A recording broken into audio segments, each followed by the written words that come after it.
Box office దగ్గర king Nagarjuna ధనుష్ల combination లో రూపొందిన లేటెస్ట్ మూవీ కుబేరా ఎక్స్ట్రాడినరీ కలెక్షన్లతో ఇప్పటి వరకు తెలుగు వర్షన్ కి గాను అద్భుతమైన వసూళ్లతో హోళును చూపించగా మూడో వీకెండ్ లో అడుగుపెట్టిన ఈ సినిమా బాక్సాఫీస్ దగ్గర మరోసారి అన్ని చోట్ల మంచి ట్రెండ్ నే చూపెడుతూ 39 లక్షల వరకు షేర్ ను తెలుగు రాష్ట్రాల్లో వసూలు చేయగా వరల్డ్ వైడ్ గా 75 లక్షల దాకా షేర్ ను 1.45 కోట్ల రేంజ్ లో గ్రాస్ మార్కును ఇప్పుడు దక్కించుకుంది.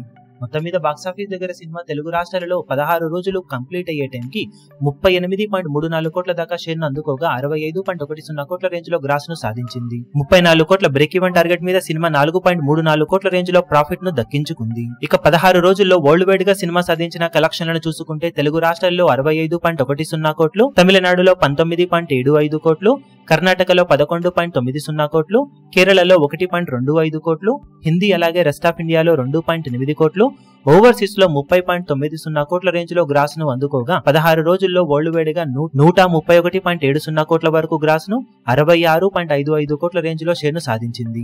66 కోట్ల బ్రేక్ ఈవెన్ టార్గెట్ మీద సినిమా 55 లక్షల వరకు ప్రాఫిట్ నందుకొని ఇప్పుడు క్లీన్ హిట్ గా నిలిచింది వరల్డ్ వైడ్ గా. ఇక మిగిలిన రన్ లో సినిమా లాభాలను ఇంకా ఎంతవరకు పెంచుకోగలుగుతుందో చూడాలి. ఇప్పుడు ఈ వీడియో మీకు నచ్చినట్లయితే లైక్ చేయండి, షేర్ చేయండి, ఛానల్ ను సబ్స్క్రైబ్ చేయడం మాత్రం మరవకండి. ఏ చిన్న అప్డేట్ ను మిస్ అవ్వకూడదు అనుకుంటే బెల్ ఐకాన్ ను ప్రెస్ చేయండి.